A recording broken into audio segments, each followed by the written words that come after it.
Pretty much, since our business was being financed and protected by the cartel, we were still obliged from time to time to carry out jobs for Martin Madrazo. The hangar job that me and Tejada carried out always stood out to me. It was a pretty exciting job. It was a fucking bloodbath, though. There had to have been 20 or 30 guys in that hangar. I admit that I don't remember all the details, and there were a few that I was actually fuzzy on, like the fact that Tejada had been placing bombs all around the place. But I had been shot up a few times on this job. I had lost quite a substantial amount of blood.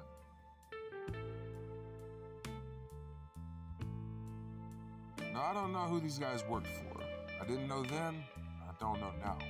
But what I do know is they was well armed, well organized, and they had some really fine powder on hand, which we was there to collect. Now, these guys have been interfering with Martin's business. How? I don't know. Probably competitors of some type.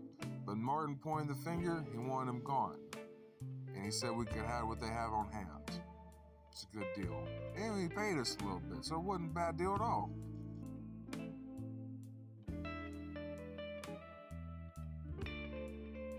I was honestly surprised that the fucking cops never showed up.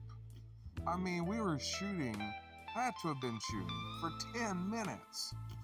I probably went through 2,000 rounds of ammunition, give or take. We never saw one cop.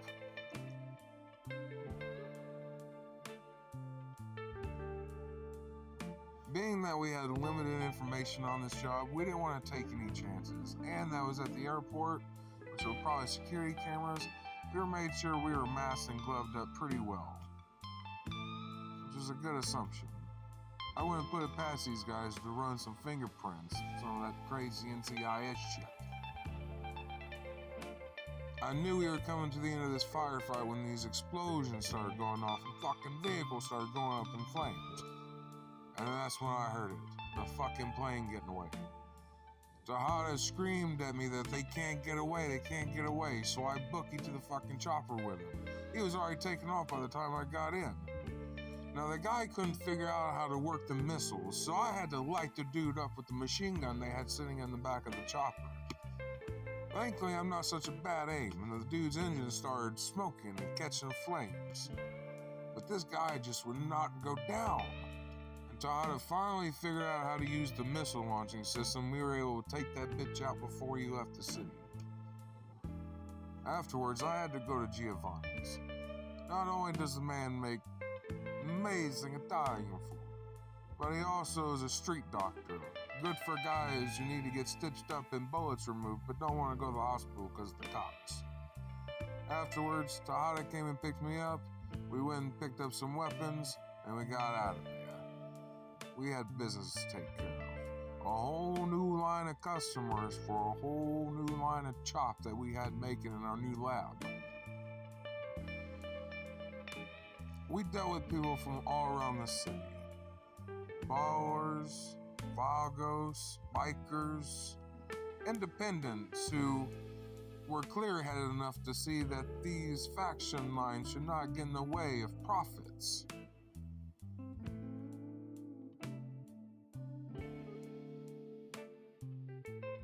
This was the test run. We had to get our product out there. A good product always sells itself, but we had to make sure it was getting to the right hands. So we made the rounds.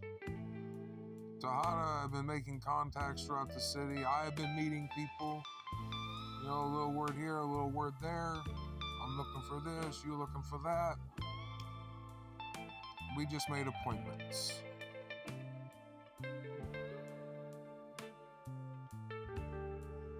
I told Tejada we need to cover all walks of life. The hood, the hills, even the fucking country. No bases uncovered. We needed to take over this entire island. And we eventually branch off to the mainland.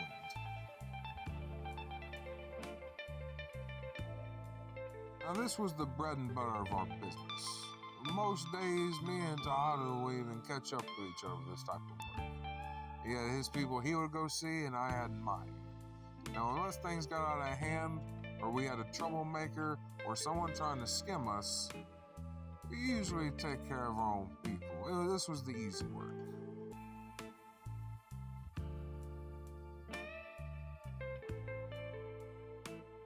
Now, I remember one night I had gone over to Pissonsby's to get me one of them flashy new suits I'd been seeing in the window. I was close to the lab, so I figured I'd stop by and Tejada was checking on the workers. Or at least I would say checking in on the workers. But when I got to the back of the lockup, man, I nearly shit myself. We were fucking plumb out of product. But it was a good and a bad thing. A good thing, we had all of our product out in the right hands. The bad thing is, Tejada was messing around with all of the workers and getting their minds off the jobs. They were slacking. We needed to boost production on these jagaloons. Those weren't the only issues. There were a few club owners at the time around the city that were kind of giving our workers hell for coming around trying to push stuff on their clubs. Like this place. I'll tell you, when we were checking this place out, it gave me an off feeling. There's a lot of words out there on the side of it that I don't know. Maybe I was out of touch. But what I do know is that if you're gonna fucking keep our people from coming inside and making a buck, then we're gonna keep your people from parking outside your club. So we went to work.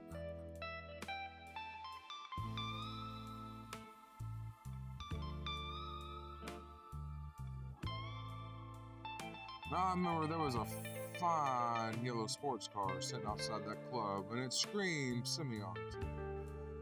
I wouldn't be caught driving something like this on a daily basis. I'm too simple of a man. But I knew my man Simeon would pay top dollar for this car. So I told Tejada to keep a bomb off of it and let me pull it out of the parking lot. This definitely got our message out to the other club owners around the city.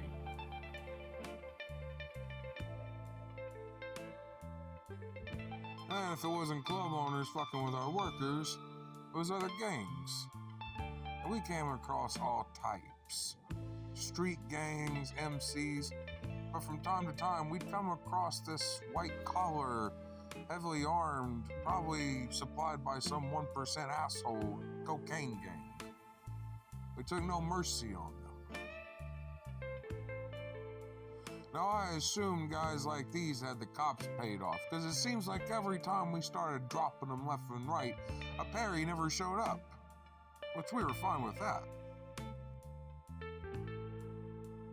If these guys were smart, they would start paying the cops to protect them. They weren't today. We wiped the floor with these fucking guys, and they had quite a load of coke on them. It had to have been 5 or 6 kilos. Like, jeez.